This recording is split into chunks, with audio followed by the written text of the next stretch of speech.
Hey everybody, and welcome to our home. It's so nice to have you back. We hope you had a great Halloween. We did. If you watched the video, thank you so much. If you didn't, check it out. It's super fun. So today, we're having another episode of Chef Teddy and Paul, and I hope you are ready because today we are cooking one of the most popular recipes that's ever existed. I mean, we're talking about something that almost no one in the world dislikes. This is culinary perfection, if you will. And Chef Teddy has come up with the most brilliant recipe, and we can't wait for you to see it. It's going to be great. It is. We interrupt your regularly scheduled program to bring you a special report from Every Day's the Weekend News.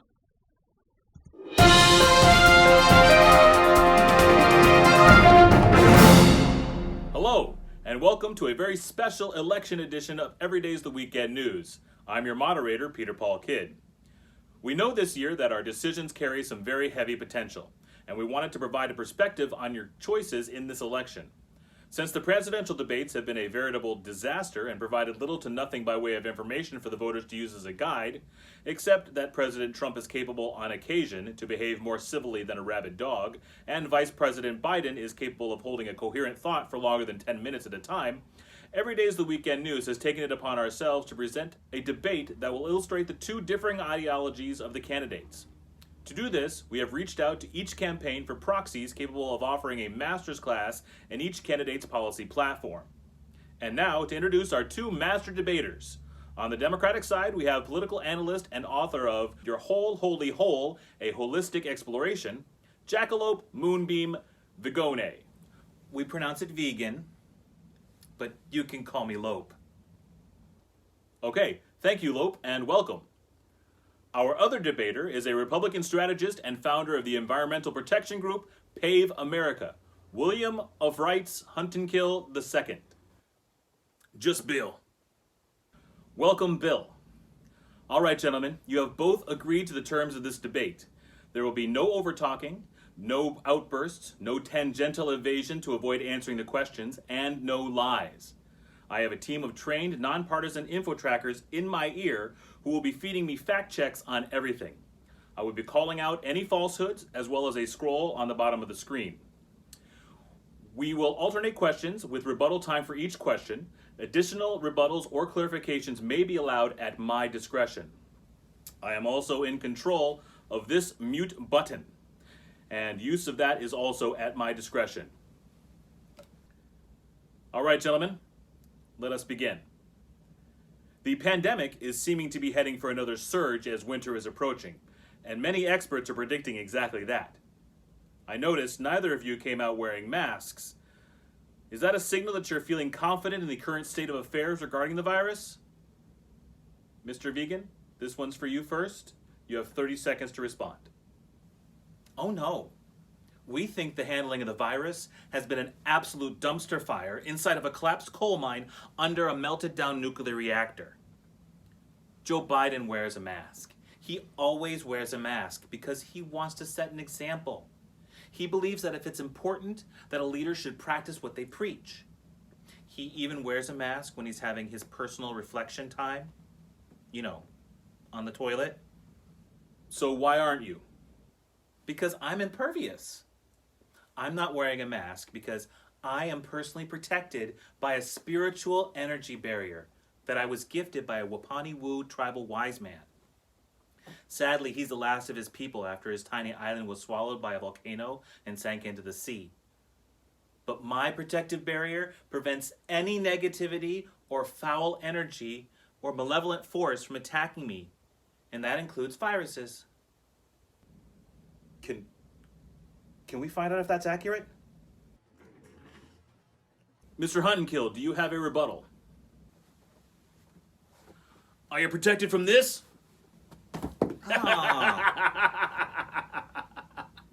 Mr. Huntenkill, please, a bit of decorum. The president has saved 1,100 more people than Joe Biden did. Excuse me, Mr. Huntenkill. Joe Biden is not the president. He has no current political power. Exactly. He is powerless and weak, and the president is strong and virile. The president beat the virus, you know. It doesn't even hurt people anymore. He infected it instead. And now it doesn't even make you sick, it makes you more healthy than before. So long as he is president, he can continue to make the virus do what he wants. And everyone who gets it will get an additional 5 years of life. So go out and get infected and vote for Trump. What? That's science. No, it isn't. He said it. The virus made him feel 20 years younger. And all the doctors he had, they were the best doctors, and they kept saying how healthy and strong he was and never needed anything other than the remdesivir, the antiviral abortion cells, the steroids, the around-the-clock care, the supplemental oxygen, and 12 doctors on standby. He beat it all by himself. He didn't even ask for an aspirin. Okay, let's move on. This next question is for Mr. Hunt and Kill. The president continues to dodge questions about his taxes and refuses to provide rebuttal evidence or explanation for the New York Times article that reported he paid only $750 in a year in which he became president, refused divestiture from his personal finances, and took in hundreds of millions of dollars of political contributions. Wouldn't it be easier if he just released his tax record to clear up any lingering doubt? No. Don't you think it would help him explain or refute the story? No. Do you have nothing further to say about it? No. Why not? Because he doesn't want to go to jail. So there is something there for him to fear. I didn't say that. You just said he didn't want to go to jail. Who? President Trump. What about him? He doesn't want to go to jail. Nobody wants to go to jail. Mr. Vegan, do you have a rebuttal? Nope. He's doing just fine. And President Trump is doing just fine too. Please, Mr. Hunt and Kill. Next question. Mr. Vegan, there has been great speculation about the concept of court packing and ask them that. I bet they don't answer. Mr. Hunt and Kill, please let me ask the question. I bet they don't have any answer. Mr. Hunt and Kill, if you do not stop interrupting, you will be muted. Please allow Mr. Vegan to answer. I bet he just strings you along. Watch. They can't be trusted with the courts. If they get control, we'll have 900 liberal judges ripping apart the Constitution and using it for toilet paper. And abortions? We'll be having abortions at Walgreens. And your guns, they'll be limited to only 6 bullets at a time, and who has time for that? Political correctness will be a law, okay, and you won't have any room for anything. As I was saying, there is great speculation on whether a Democratic president and Congress will significantly pack the courts. What is the former vice president's position on this? This is a question he's wrestled with because it's retaliatory, right? It's an eye for an eye stuff. He believes that if he does it, then we may get pulled into an ever-growing partisan race to add more and more judges until the Supreme Court loses the ability to function. But on the other hand, the current Senate has been complicit in an ongoing campaign of dirty dealings which has largely escaped notice by regular citizens. The Senate sat on or filibustered 193 court nominations during the Obama presidency, as well as the one Supreme Court nomination. They refused to hear a single word about confirming those judges. We heard about the one Supreme Court judge, of course, and now the Republicans have completely flip-flopped on that edict that they undertook just 4 years ago. It isn't even like it was so long ago to be out of precedent. It was literally last cycle. Does that answer your question? No. Oh. What was it again? Will he pack the court? Let me tell you a story. No. No stories. Yes or no? In 5th grade, Joe Biden had a paper route, and on that paper route... Stop. Yes or no, will he or won't he? Yes. So he will pack the court? No, sorry. I said yes meaning no. Yes meaning no? Look, I want a straight answer. Will a President Joe Biden pack the court or leave it as it is, yes or no? No. No he will or no he won't? Come on, answer. Of course.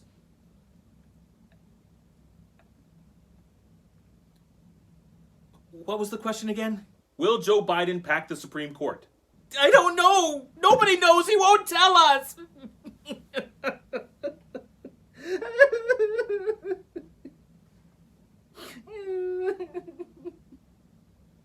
Okay, rebuttal from you, Mr. Hunt and Kill. Won't be able to call people Jew or gay anymore. We've already lost retard and Oriental.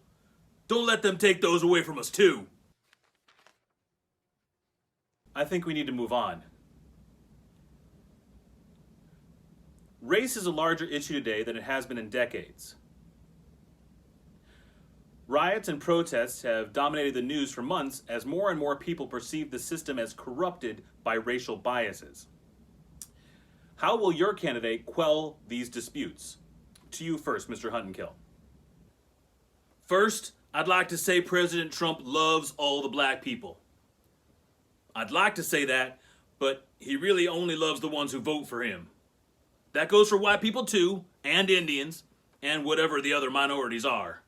What are they? I already said black, and white, and red, and brown and yellow, right? The truth is, our campaign doesn't see color. We just see the red of a MAGA hat. So long as you vote for Trump, then you will be safe, because President Trump is all about law and order. If you follow his laws and his orders, he promises all the police who support him and the bikers and the tough people will leave you alone. Even the white supremacists are really just good people that have a misunderstood message. They only want recognition for their superior culture and protection for their superior way of life. And is that so wrong?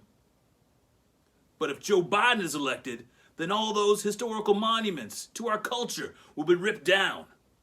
The left wants white people to be ashamed of being white. No, we don't. Please, Mr. Vegan. They will tear down all the statues, including the great Statue of Liberty, because she's white. And they will cancel Christmas because they hate Jesus too. They will change it to some politically correct day called Non-Denominational Holiday Day or something. And if you say Merry Christmas in public, you'll be fined for violating the Verbal Morality Act. Thank you, Mr. Huntenkill. Your time is up. Mr. Vegan, rebuttal? What a bunch of fear you just threw out there. And I'd respond, but I'd rather talk about how Joe wants to bring people together. He has a plan, a national plan, where he goes to every community where there is unrest, and he sits with them and talks. He wants to tell them stories about his life and his struggles, and the hope he has for the future. He'll give them advice and talk about his children and grandchildren, and he'll talk about how he and Obama were great friends, even though Obama is a young black man and he's an old white guy. He'll probably say something inappropriate, like the only real riot is a black riot, but no one will hear because they'll all be asleep. And when they are all asleep, they can be quietly picked up and moved back to their homes, and with them off the street, the problem will be solved. And life can go back to normal because he will have listened to them and they will have listened to him, and understanding comes from listening and change comes from understanding. Sitting in a circle singing Kumbaya isn't a way to solve societal problems. It worked for the hippies in the 1960s. Okay, our last questions. I really need a moment to respond to that. Okay, go ahead. You have 1 minute to respond. That's bullshit! Thank you very much, sir. You're welcome. Now, our final questions are about the election itself. And the first one goes to Mr. Huntenkill.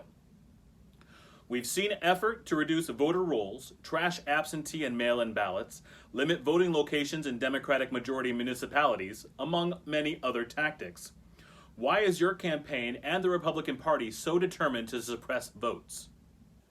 Because liberals outnumber conservatives, and that isn't fair. We don't think it's right that the Democrats are starting with a lead. How can we be expected to win if we can't get enough votes? We think that to have a fair election, both sides should start in the same place. They call it a race, right? You don't start a 50-meter dash with one person on the start line and another person 25 meters ahead. We need a way to make it so Republicans can get more votes than Democrats. It's too late for this election, but with the appointment of our newest Supreme Court Justice, the notary ACB, we will be legislating that all Republican votes count for 2 Democrat votes in up-and-coming elections for fairness. Yes. Hold on. I'd normally pass this back to the other side for a rebuttal, but that is so egregious, I have to comment. That is not how elections work, sir. Vote counts matter. Popular policies have more votes to begin with. Same with popular politicians. There is never an even starting point And perhaps race is not a great term to use in regard to voting in elections, but you cannot handicap an election the way you do a bowling game. Sure you can. That's what the Electoral College is. It allows some people to have stronger votes. No, it doesn't. It was initiated to allow for easy transport of votes from state to state before there was mass communication, when everyone had to travel by horse.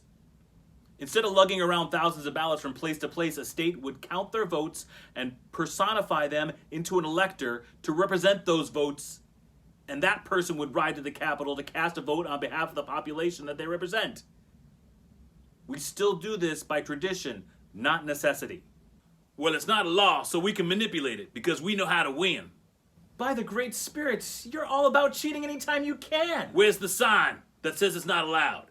You show me where it's written down. It's got to be written down for it to count. Come on, man.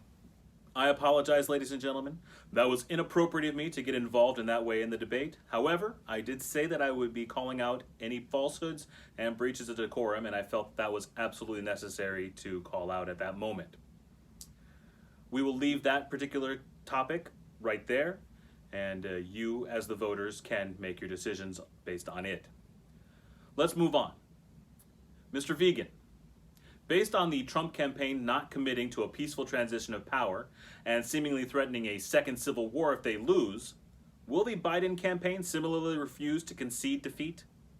Great question. I think conceding is like compromising. Governing is all about compromising, and Joe Biden has been compromising for 47 years. There's no one better at it than Joe. He loves to take a great idea and have it watered down, shifted, altered, and fluffed up until it has no resemblance to the original idea anymore. That's how we got the Affordable Care Act, or Obamacare if you prefer. Some people wanted to do nothing. Some people wanted to do everything. In the end, everyone got something they didn't want. And I think that we learned a lot about conceding in 2000 when Al Gore made the courageous decision to concede rather than to put the nation through any further turmoil. Of course, we know what happened as a result: the largest terrorist attack in American history and an invasion of Afghanistan and Iraq that's lasted until today. I think we can depend on Joe Biden to make a similar sacrifice for the nation as Al Gore. Because conflict is wrong, and Joe wants to be a uniter, not a divider. He's such a polished compromiser, he might even concede before people are finished voting. Thank you. And to you, Mr. Hunt and Kill, since the president has made such a fuss about fake ballots, the fraudulent mail service, and other election tampering, will Mr. Trump accept the results of the election if he wins? Or will he insist there needs to be judicial review and a complete investigation, as he says he will if he loses? I just want to point out that's a very nasty question, and I don't think it's fair that you're using the president's own words against him. He shouldn't have to be responsible for what he says. But I'll answer, and the answer is Mr. Trump will accept the results if he wins, because we expect to win. Polling has shown us that Mr. Trump is at a record high approval rating. He has a higher approval rating than JFK, Herbert Hoover, and Teddy Roosevelt combined. Also, polling has shown us the Trump-Pence ticket is leading in this election. In certain demographics, we're crushing it. We have a double-digit lead among voters we're going to let vote. So we should win in a walk, which means the results would be incontrovertible.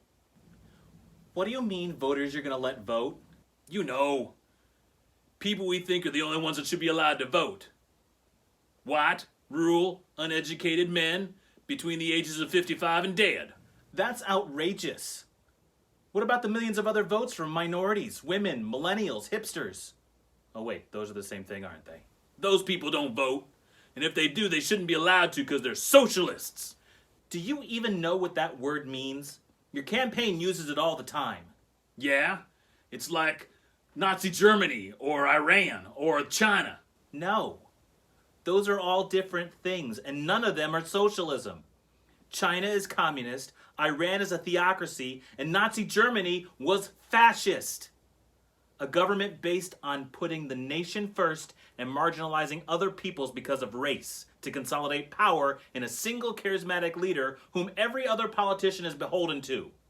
characterized by calls for the complete subjugation of any opposition, attempts to delegitimize news outlets, large cult-like rallies, and the propagation of fear towards anyone not like him. Sound like anyone we know? Well, on that note, let's stop there. We can't stop there, Why? because that was a really good line and I want to come back. Okay, go ahead. Damn it, I don't have one. Well, okay then. Thanks for joining us. Now back to the studio for follow-up with Doc and the crew. Thanks, Peter Paul Kid. Great job. Don't worry, I'm just keeping your chair warm. That was intense, wasn't it? I feel like they really got their messaging out there in a way we haven't seen in the other debates. Mr. Regan had great points, but was very light on policy. We didn't get many details from Mr. Huntenkill either. No, but he represents the incumbent. We know their policies. We can assume a continuation of the same if they're reelected. The Biden team are the ones who need to be giving ideas about the different things they want to do. I don't know about that. I think the tone and point of view sold the idea that Joe Biden is a man looking to help, while Donald Trump is a man looking to help himself. I doubt that exchange about taxes put Mr. Huntenkill on Trump's Christmas card list. Well, it's his own fault. The whole taxes thing has been an albatross around his neck for his whole presidency. At this point, the question isn't did he engage in extralegal activity, it's how extralegal was it. And will his supporters care? At this point, probably not. But if he loses, that situation could become bad for him. What about that closing comment? That was as close to a slam dunk as you can get in a debate. As a Norwegian immigrant, where we proudly have a democratic socialist government, I was happy to hear a robust denouncement of using socialism as a catch-all term like it is always bad. Me too. Me too. Well, everyone, thank you for joining for this special edition of Everyday's the Weekend News. I'm Doc McCoy with Ted DeBear, Penny Nguyen, and Siri. Have a great night, and that's the way it wasn't.